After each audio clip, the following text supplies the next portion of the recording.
ဒါကြောင့်ပုံဆွဲခြင်းကသင်အုံနောက်ကိုတိုးတက်စေရတယ်ပုံဆွဲတာကဝါသနာတစ်ခုပဲမဟုတ်ဘူးအုံနောက်လေ့ကျင့်မှုတစ်ခုလည်းဖြစ်တယ်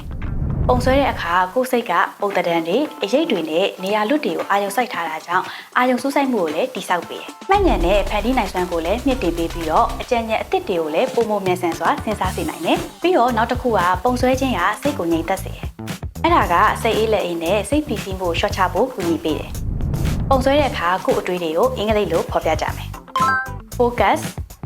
focus အာရုံစိုက်တယ်။ observe တေးသေးချာချာစောင့်ကြည့်တယ် imagine စိတ်ကူးတာပုံဖော်တာပါ visualize မြင်ကွင်း interpret